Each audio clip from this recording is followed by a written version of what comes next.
২০২৫ সনের ডিসেম্বর মাস। এই মাসটি আমাদের পুরো দেশ এবং জাতির জন্য রীতিমতো অস্বস্তিকর হয়ে যাচ্ছে। ঐতিহাসিকভাবে আমাদের এই মাসটি বিজয়ের মাস।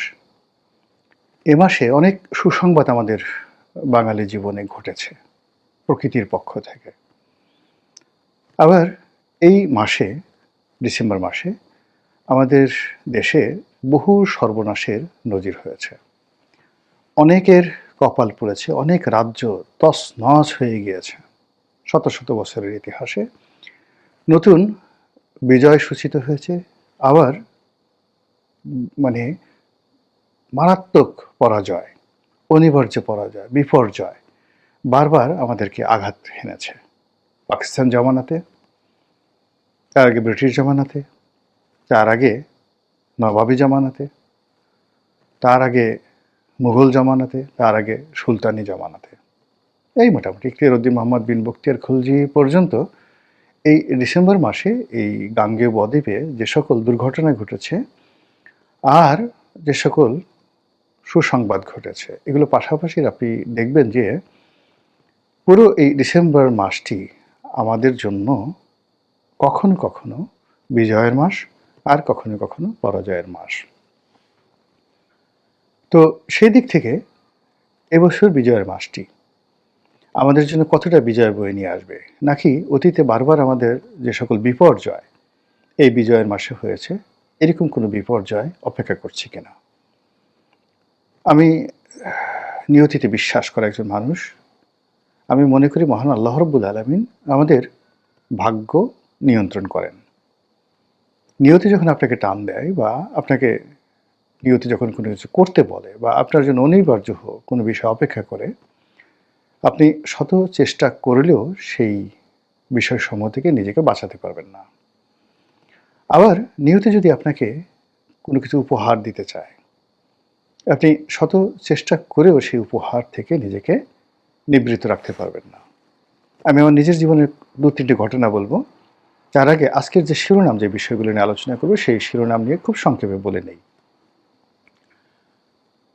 যদি ধরুন যে শুক্রবার দিনের ঘটনা, ১২ তারিখ। সেদিন তরুণ প্রজন্মের একজন বিপ্লবী, রাজনীতিবিদ এবং যথেষ্ট আলোচিত সমালোচিত জনাব হাদী, তিনি মারাত্মকভাবে গুলিবিদ্ধ হলেন। একই দিন বিএনপির পক্ষ থেকে ঘোষণা এলো যে জনাব তারেক রহমান ডিসেম্বর মাসের ২৫ তারিখে বাংলাদেশে প্রত্যাবর্তন করবেন। ভালো কথা। এরপরে সেই সারা বাংলাদেশ যখন এই দুটো ঘটনা নিয়ে দ্বিধাবিভক্ত, তখন আরেকটি দুঃসংবাদ এলো। সেটি হলো সুদানে আমাদের যে শান্তিরক্ষী বাহিনী রয়েছে, বাংলাদেশের সেনাবাহিনী, শান্তিরক্ষী বাহিনী, তো এরকম একটি শান্তিরক্ষী বাহিনীর যে সেনা চৌকি, সেখানে সন্ত্রাসীরা ড্রোন হামলা চালিয়েছে। সুদানের যে এই মুহূর্তে গৃহযুদ্ধ চলছে, সেই গৃহযুদ্ধের একটি পক্ষ সেখানে ড্রোন হামলা চালিয়েছে, এবং সেই ড্রোন হামলায় সঙ্গে সঙ্গে বাংলাদেশের ৬ জন সৈনিক কর্মকর্তা সেখানে নিহত হন, আর ৮ জন আহত হন। মোট ১৪ জন সেখানে হতাহতের ঘটনা ঘটে।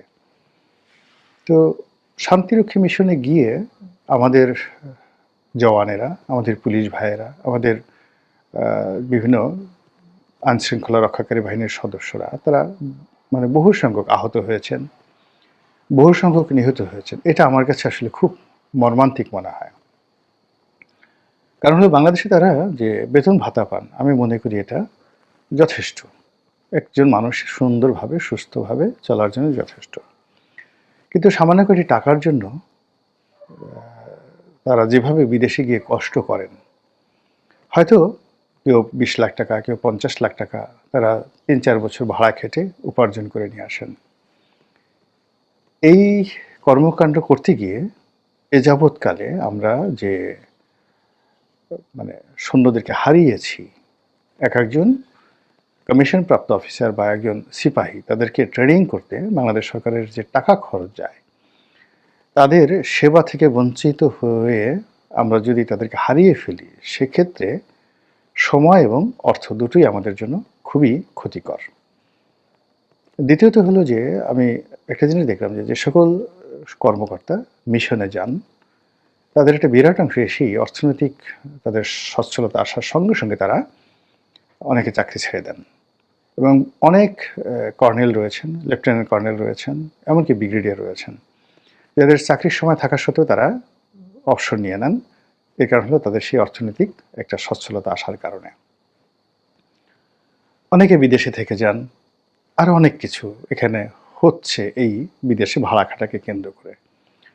ফলে একজন নাগরিক হিসেবে আমি মনে করি যে আমরা এখনও আমাদের সেনাবাহিনীকে যে সুযোগ সুবিধা দিচ্ছি জনগণের পক্ষ থেকে, সেখানে আমাদের এই সৈন্যবাহিনীর সদস্যরা সেখানে গিয়ে ভাড়া খাটবে, তাঁবুর মধ্যে দিনের পর দিন স্ত্রী পুত্র সন্তান রেখে, বাংলাদেশের প্রকৃতি পরিবেশ রেখে, বাংলাদেশের সীমান্ত রেখে তারা সেখানে যুদ্ধ করবে, মধ্যস্থতা করবে, শান্তি রক্ষা করবে কেবলই মাত্র টাকার জন্য। এখানে কোনো আদর্শ নেই, কোনো আইডিওলজি নেই, টু আর্ন সাম মানি। তারা ভাড়া খাটছে, ভাড়াটিয়া শূন্য, ভাগনার বাহিনী। এটা আমার কাছে আসলে ভালো লাগে না। আমি সবসময় এটার বিরোধিতা করেছি। এই জিনিসটা শুরু হয়েছিল এরশাদ জামানাতে। তো এর ফলে কি হলো, এই সৈন্যদের মধ্যে যে অবস্থা ঘটছে তার বাইরে গিয়ে আবার আমাদের মধ্যে একটা দাসত্ব মনোভাব চলে এসছে। এই শান্তিরক্ষী বাহিনীতে আমাদের লোকজন নেওয়া হবে কি হবে না, এটাকে অস্ত্র হিসেবে ব্যবহার করে পশ্চিমা শক্তি এই দেশকে নানাভাবে স্কুইজ করেছে বিভিন্ন সময়। শাসকদের কাছ থেকে অনেক সুযোগ সুবিধা নিয়েছে এবং আমাদের সৈন্যবাহিনীর পেছনে তারা ভাড়া হিসেবে যত টাকা দিয়েছে তার কয়েকশো গুণ অর্থ এই কেবলমাত্র এই ইনস্ট্রুমেন্টটাকে ব্যবহার করে শান্তিরক্ষা মিশনে বাংলাদেশি সৈন্যদেরকে ভাড়া করা হবে বা হবে না, এই ভয়টা দেখিয়ে বা এই লোভ দেখিয়ে বাংলাদেশের ব্যবসা বাণিজ্য থেকে শুরু করে রাজনীতির বিভিন্ন অনাচার অবিচার পশ্চিমারা যেভাবে আমাদের উপর চাপিয়ে দিয়েছে, যার আর্থিক মূল্য আপনি গুণে শেষ করতে পারবেন না। তো সবসময়ই এরকম ঘটনা ঘটে আসছে যাওয়ার পর থেকে, কিন্তু এই সময়টিতে দেশের যখন সবার একটা মোরাল যে ক্যারেজ, যে সাহস, এই সাহসটি নষ্ট হয়ে গেছে, ঠিক সেই সময়টাতে একমাত্র সেনাবাহিনী তুলনামূলকভাবে অন্য যে কোনো বাহিনী বা রাষ্ট্রশক্তির তুলনায় একটু ভালো অবস্থানে আছে। তো সেই বাহিনীর ৬ জন সদস্য নিহত হলেন আর ৮ জন আহত হলেন।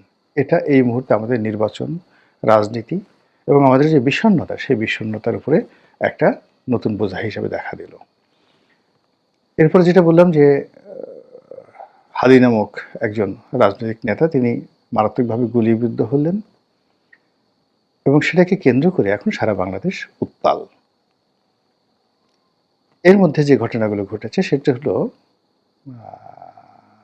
ভারত। ভারত এখানে নানা রকম খেলা খেলছে।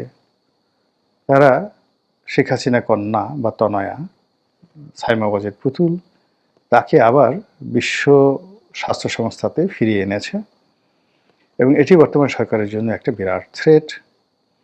আবার জনাব তারেক রহমান সাহেবের হঠাৎ করে দেশে আসার পেছনে ভারতের কি গ্রিন সিগন্যাল আছে নাকি রেড সিগন্যাল আছে এটা আমরা বুঝতে পারি না। তবে বিএনপি বিরোধীরা বলার চেষ্টা করছেন যে ভারতের সঙ্গে একটা নেগোসিয়েশন করে আসার চেষ্টা করছেন জনাব তারেক রহমান। তো এই সব মিলিয়ে এবারের যে ডিসেম্বরটা, সেই ডিসেম্বরের গ্রহ নক্ষত্র মনে হচ্ছে আমাদের যে সাধারণ জনগণ, আমজনতা, তাদের বিরুদ্ধে। আমাদের আমল, আমাদের একিন, আমাদের কর্ম, আমাদের চিন্তা চেতনা জানি না আল্লাহ রাব্বুল আলামিন হয়তো পছন্দ করছেন না। আমাদের মন মানসিকতা, আমাদের ইবাদত বন্দেগী এবং আমাদের গোপন কর্ম হয়তো আল্লাহ রাব্বুল আলামিনকে বিরক্ত করছে। নচেৎ এত বড় একটা বিজয়, মানে শেখ হাসিনার ১৫ বছরের যে শাসন, সেই শাসনের জন্য আমরা সবাই ব্যথিত ছিলাম। আমরা সবাই প্রার্থনা করেছি আল্লাহ রাব্বুল আলামিনের কাছে যে এর অবসান হোক। আল্লাহ আমাদের দোয়া হয়তো কবুল করেছেন অথবা আমাদেরকে শিক্ষা দিয়েছেন, দুটোর একটা। শিক্ষা বলতে যে বোঝাচ্ছে যে শেখ হাসিনা হয়তো ভালো ছিলেন, আমরা খারাপ ছিলাম, অথবা শেখ হাসিনা খারাপ ছিলেন, আমরাও খারাপ ছিলাম, কিন্তু আমাদেরকে ভালো হওয়ার জন্য একটা সুযোগ দিলেন। দেওয়ার পরে আমরা যে বনী ইসরায়েলদের মতো মানে খুব অস্থির এবং আমরা যে যাই লঙ্কায় সেই হই রাবণ, যে সুযোগ পাচ্ছি সেই চুরি করছি, যে সুযোগ পাচ্ছি সেই লুটপাট করছি, যে সুযোগ পাচ্ছি সেই মামলা মোকদ্দমা হেস্তা ন্যাস্তা করে তছনছ করছি আগের যারা সরকার ছিল তাদের চেয়ে বেশি করে। এটা মানে আল্লাহ রাব্বুল আলামিনের জন্য সঙ্গতিকারিণী, তার ক্রোধের জন্য একটা উপলক্ষ। আপনি নিজের দিকে চিন্তা করুন যে আপনি একজন মানুষ খুব কান্না করছে আপনার কাছে দুটো টমেটোর জন্য।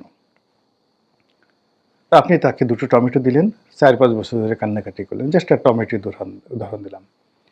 তো সেই টমেটোটা লোকটি পাওয়ার পরে কান্না বন্ধ করে আপনাকে কোনো কৃতজ্ঞতা জানালো না। তারপর সেই টমেটোটার জন্য সে যে অপেক্ষা করছিল সেটা না করে আপনার সামনে সেই টমেটোটা মাটিতে রেখে পা দিয়ে সে আচ্ছামতো টমেটোটা ব্রাস্ট করে ফেলল। একদম মাড়িয়ে সেই মাটির সঙ্গে মিশিয়ে দিল। আপনি তখন কী করবেন বলেন? আপনার তখন এমন মেজাজ গরম হয়ে যাবে, ওই টমেটোটা ওই লোকটা যেভাবে পাড়িয়ে মারলো, আপনার তখন ওইভাবে তাকে পাড়িয়ে মারার জন্য মেজাজ গরম হয়ে যাবে। এটাই মানবিক প্রবৃত্তি। তো আমরা আল্লাহ রাব্বুল আলামিনের কাছে যে জিনিসগুলো চেয়েছিলাম, গণতন্ত্র, স্বাধীনতা, শেখ হাসিনার পতন, তো আল্লাহ আমাদের সেই দোয়া কবুল করে যখন সুযোগগুলো দিলেন, দেওয়ার পর আমরা গত ১৪টি মাসে কি করেছি? আল্লাহর দেয়া সে যে নেয়ামত, সে নেয়ামতের কি অসম্মান আমরা করিনি? অমর্যাদা করিনি? ফলে প্রকৃতি আমাদের প্রতি বিরূপ হবে এবং আমাদের নেয়ামত উঠিয়ে নেবে। অতীতের যে কোনো সময়ের চাইতে আল্লাহর ক্রোধ আমাদের উপর বেশি হবে, এটাই স্বাভাবিক। আর এর থেকে বাঁচার জন্য যা যা দরকার সেটা আমাদের জ্ঞানী গুণীরা করবেন, কি করবেন না করবেন সেটা তাদের ব্যাপার। আমার কাছে এই যে প্রকৃতির যে লীলা খেলা, আকাশের যে সিদ্ধান্ত, মহান আল্লাহ রাব্বুল আলামিন তার বান্দাদের যে সকল কর্মে নিয়ামত বাড়িয়ে দেন, যে সকল কর্মে নিয়ামত উঠিয়ে নেন, সেই বিষয়গুলো আমার যতটা জানা আছে তার প্রেক্ষিতে আমার কাছে মনে হচ্ছে বর্তমান প্রকৃতি এবং আবহাওয়াটা আসলে অনুকূল নয়। আলোচনার শুরুতে যেটা বলেছিলাম যে আমার নিজের জীবনের কতগুলো ঘটনা বলি। আমি জীবনে অনেক কিছু হতে চাইনি, কিন্তু আল্লাহ রাব্বুল আলামিন আমাকে সেই জিনিসগুলো দিয়েছেন। আবার অনেক জিনিসগুলো খুব চেয়েছি, মানে প্রচণ্ড আগ্রহ সহকারে চেয়েছি, কিন্তু সেগুলো হয়নি। আমার খুব ছোটোকালে হতে ইচ্ছে করতো একটা ছোট মুদির দোকানদারের মানে মানে দেখে, মানে আমি যে গ্রামে বসবাস করতাম সেই গ্রামের স্বাধীনতার একদম পর জঙ্গলের মধ্যে, একেবারে জঙ্গলের মধ্যে, পথের পাঁচালীর উপন্যাসের মতো একটা জঙ্গলের মধ্যে একটা বটগাছ ছিল। সেই বটগাছের নিচ দিয়ে একটা রাস্তা, মাটির রাস্তা, নির্জন। সেখানে একটা ছোট দোকান ছিল। সেই দোকানে একজন হিন্দু ভদ্রলোক, স্ত্রী পুত্র কিছু ছিল না, তখন তার বয়স হয়তো ৬০ বা ৭০ বছর, নাম ছিল গদা শাহ। তিনি সেই ছোট্ট টিনের চালার একটি দোকানে সারাদিন একা একা বসে থাকতেন। এরকম ২-৩ লিটার কেরোসিন তেল, ১ লিটার সরিষার তেল, সামান্য একটু নারকেল তেল, হয়তো ২৫০ মিলিলিটার নারকেল তেল, ওই সময়টা তো ছোটো বোতল মানুষ কিনতো ৮ আনা ১০ পয়সা এরকম দিয়ে, ৪-৫ প্যাকেট বিড়ি, শালপাতার বিড়ি, সিগারেটের দোকান ছিল না, মানে ১ বয়ম টোস্ট, ১ বয়ম নিমকি, সামান্য কিছু চানাচুর আর কিছু চিড়া, কিছু মুড়ি, এই ছিল তার দোকানের সম্বল। একবারে সকাল থেকে সন্ধ্যা পর্যন্ত তিনি সেখানে বসে থাকতেন। মাঝে মধ্যে কালে ভদ্রে লোকজন আসতো বিক্রি করতেন, বেশিরভাগ সময় তিনি একা থাকতেন। আমি মাঝে মধ্যে তার সাথে গিয়ে গল্প করতাম। এটা আমার খুব ভালো লাগতো যে আমি তার মতো একজন দোকানদার হব। এই ছিল আমার স্বপ্ন। কিন্তু আল্লাহ আমাকে যেখানে এনেছেন, অর্থনৈতিকের যে জায়গাটি, এটি আমার আসলে কখনো কল্পনার মধ্যে ছিল না। যখন বড় হলাম আমি একটা চাকরি করতে চেয়েছি, একটা ছোটোখাটো চাকরি, খুব বড় চাকরি আমি কখনো চাইনি। কিন্তু একজন সংসদ সদস্য হব এটা আমার কখনো ধারণার মধ্যে ছিল না। বা আমি এখন যে কাজগুলো করছি এটাও আমার ধারণার মধ্যে ছিল না, কিন্তু আল্লাহ রাব্বুল আলামিন আমাকে দিয়েছেন আমার চিন্তার বাইরে। তো আবার জীবনের যে সকল দুর্ঘটনা, যে দুর্ঘটনাগুলো আমার জন্য অনিবার্য হয়ে পড়েছিল অতীতে, আমি অনেকগুলো দুর্ঘটনা বুঝতে পেরেছিলাম এবং সেগুলো অ্যাভয়েড করার জন্য কখনো ১০ বছর, কখনো ১৫ বছর কন্টিনিউয়াসলি আমি নিজের সাথে জিদ করেছি যে এই কাজটির থেকে আমি ১০০টি দূরে থাকব। কিন্তু after 10 years, even after 20 years, ঠিক সেই বিষয়টি যেটি আমি অ্যাভয়েড করতে চেয়েছি, সেই বিষয়টি আমার সামনে এসে এমনভাবে পড়েছে যে ওই ফাঁদে আমি আটকা পড়ে গেছি। কখনো অর্থদ্বন্দ্ব, কখনো মানসিক অশান্তি, কখনো সামাজিক অশান্তি, কখনো শারীরিক অশান্তি। অথচ এই জিনিসগুলো আমি বুঝতে পেরেছি আমার I should not do it, আমার এই জিনিসগুলো করা উচিত নয়। তো এরকম মানে এই কারণে হলো কি আমার জীবনে আমি মনে করি প্রকৃতি একটা বিশাল বিষয়। এখানে আপনি যদি প্রকৃতি নিয়ে পড়াশোনা করেন, অধ্যয়ন করেন, তাহলে জীবনের ৯০% সমস্যা আপনি দূর করতে পারবেন। আমি ২০১৪ সনে জেলে যাওয়ার পরে আমার এই আত্মোপলব্ধিটি আসার পর বিশ্বাস করেন আমার জীবনের যে 90% যে প্রবলেমগুলো ছিল ২০১৪-র আগে, সেই প্রবলেমগুলো শুধুমাত্র প্রকৃতি বুঝার কারণে, আকাশ বুঝার কারণে, আত্মোপলব্ধির কারণে এই পুরো জিনিসগুলো জীবন থেকে মাইনাসে আমার জীবন একেবারে একটা সহজ সরল জীবন হয়ে গেছে। ফলে প্রকৃতি দেখে আমি অনেক সময় অ্যাডভান্স সিদ্ধান্ত নিতে পারি এখন। তো সেই দিক থেকে বাংলাদেশের রাজনীতির জন্য, অর্থনীতির জন্য, বাংলাদেশের সভ্যতার জন্য এবং স্থিতিশীলতার জন্য আমার কাছে মনে হচ্ছে যে এই মুহূর্তে আমাদের প্রকৃতি বিরূপ আচরণ করছেন। এবং এই প্রকৃতি যে বিরূপ আচরণ করছে তার কারণটা আমি আগেই বললাম। প্রকৃতির কোনো দোষ নেই, আমরাই এই বিরূপ আচরণকে অনিবার্য করে তুলছি।